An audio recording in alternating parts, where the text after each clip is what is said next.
Mark Hamill played Chucky, you forgot, and so did almost everyone. What? In 2019, a major studio put a Child's Play remake into over 3,000 theaters with the voice of the Joker as the killer doll, Aubrey Plaza as the mom, and Brian Tyree Henry, fresh off Atlanta, as the cop across the hall. Real money behind it. A marketing campaign people still bring up, and 7 years later, most horror fans need a second to place it. It turned a profit, critics were mostly fine with it, and it still evaporated faster than remakes that cost their studios a reported $95 million. That campaign though, somebody at Orion checked the release calendar, saw Pixar had Toy Story 4 landing on the exact same Friday, and instead of moving, pointed a killer toy movie right at the biggest thing ever made about toys that walk and talk. Head on, same weekend, same purpose. They ran a poster campaign of Chucky working through the Toy Story cast. Cheap, funny, and it brought them maybe 2 weeks of goodwill. Revenge is not an idea we promote on my planet. But we're not on my planet,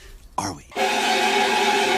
Then Toy Story 4 pulled over $120 million in 3 days and stepped on Chucky like carpet. So this is the 2019 Child's Play, and I'll be upfront about where I land. The movie is fine. What I keep circling is why it exists at all, and why all of us agreed to forget it this fast. It breaks the pattern I usually cover on this channel. The horror remake graveyard is full of the same headstone. A Nightmare on Elm Street, 2010, hated. Poltergeist, 2015.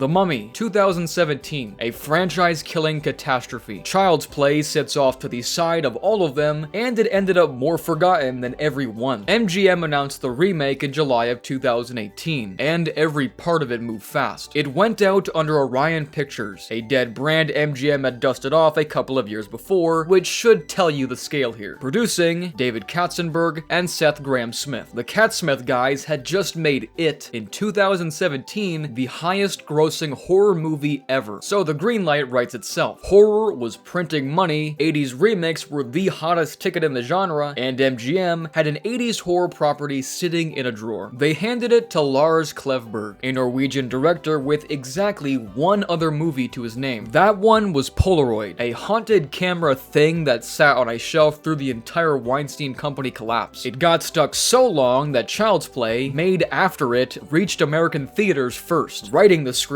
was Tyler Burton Smith, whose resume was mostly video games, Quantum Break mainly. Klevberg's stated reference point was E.T., a boy and his strange best friend. The friend just happens to gut people. Cameras rolled in Vancouver on September the 17th, 2018, with the city doubling for Chicago, and wrapped November 8th. Reshoots that December, more the following April. Under a year from announcement to release. For a franchise revival, that's a dead sprint. The swing they took was the premise, and it rewrites the character from the studs up. The 1988 version runs on voodoo. Charles Lee Ray takes police bullets in a Chicago toy store, chants his soul into a good guy's doll on the way down, and wakes up as some kid's birthday present. You stupid bitch! The remake threw it all out. The 2019 Chucky is a buddy, a smart home companion sold by a tech giant called Kazlan. Picture Alexa with legs and hands sized for a kitchen knife. A worker at the Kazlan plant in Vietnam gets chewed out and fired by his supervisor, and on his way out, he strips every safety limit off the doll he's assembling, and that defective doll ends up with Andy Barclay, a lonely kid played by Gabriel Bateman, whose mom Karen is played by Plaza. Henry plays the detective across the hall. Give the idea its due, because it buys something the voodoo version can't. Old Chucky wants to hurt you. New Chucky loves you, and the murders are the loving. Every kill in this movie is an obedient machine misreading affection, which is a Black Mirror premise with a body count. Then the casting reveal that carried the whole campaign. Mark Hamill as the voice of Chucky, and for a certain kind of horror fan, it was irresistible. Worth knowing that a Child's Play remake had been kicking around since the early 2010s, and in that version, Brad Dourif was set to come back and voice the doll. That project fell apart, the project sank into development hell, and by the time MGM revived it, the plan had changed. It also split the fan base harder than anything else in the movie, because the part was already taken. Brad Dourif had been Chucky since 1988, same voice every time. To a lot of longtime fans, Dourif is Chucky, and that was the the end of the argument. That loyalty points right at the thing that killed this remake before it opened. It comes down to who owned what. MGM owned the original 1988 film, only that. Universal owned every sequel. So MGM's rights covered one movie and stopped there. Tiffany, the lore, the whole tone Don Mancini spent 3 decades building, all of it sat behind Universal's door. And Mancini, the man who created Chucky, wrote every film in the series, and directed the last 3, was still over at Universal making new ones. His last 2, Curse of Chucky and Cult of Chucky, went straight to video and were quietly excellent. When MGM moved on his creation, they offered him and original producer David Kirshner an executive producer credit, a title that came with 0 input attached. They said no thank you. He felt patronized. They wanted his approval and he strenuously denied them. And while this remake was shooting in Vancouver, he was already deep into developing a Chucky television series that would continue his own continuity. The franchise was wide awake when MGM announced this. Mancini was on a creative hot streak with a TV show already in motion. 2 competing Chuckies from 2 different studios in the same window, and one of them was the original. 7 films deep by 2019, and the series had outlasted most of its 80s competition without ever needing a reboot. Every other horror remake of this era had a corpse to dig up. Elm Street had been sitting still for years. Friday the 13th was frozen in a rights fight. Child's Play was the one series still shipping movies, and MGM remade it anyway. It was redundant on the day it was announced.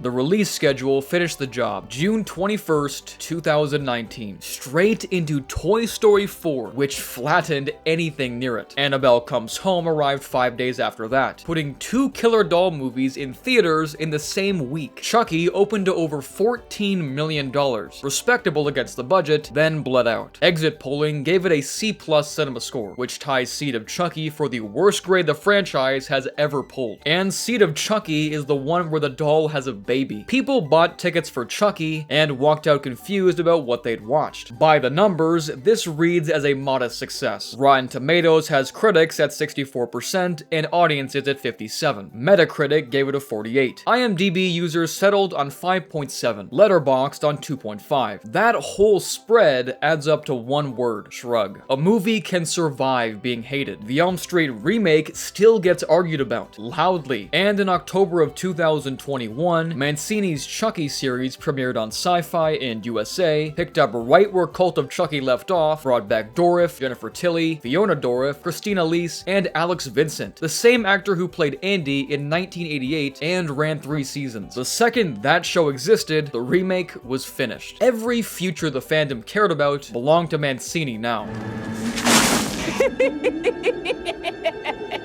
Plot, fast, and spoilers from this point, so jump ahead if you're going in clean. Karen is a widow working customer service at Zedmart. A shopper returns a buddy as defective, Karen strong-arms her way into taking it home, and it becomes an early birthday present for Andy, a hearing-impaired kid with no friends, yet in a city his mother moved into after his father died. The doll names itself Chucky. Early on, it plays almost sweet in an off-putting way, because Chucky learns from Andy, and the movie gets real unease out of how literally this thing takes every cue it's handed. Andy and his friends howl at a chainsaw scene from the Texas Chainsaw Massacre 2, so Chucky picks up a kitchen knife and comes at them. It escalates from there. Andy's cat, named Mickey Rooney, scratches him, so the cat dies. Karen's boyfriend, Shane, secretly married with 2 kids, gets knocked off a ladder and scalped by a running tiller. Then Chucky kills Doreen, the detective's own mother, by taking over the Kaslan self-driving car she's riding in. It all builds to the Buddy 2 launch at Zedmart, where Chucky seizes every connected Kaslan product in the building. Drones, dolls, the works, and turns a product reveal into a slaughter. Karen is the one who finally rips his head off. Andy and his friends smash and burn what's left. Kaslan announces a recall, and in the last shot, a stored doll's eyes glow red, which tells you Chucky jumped bodies.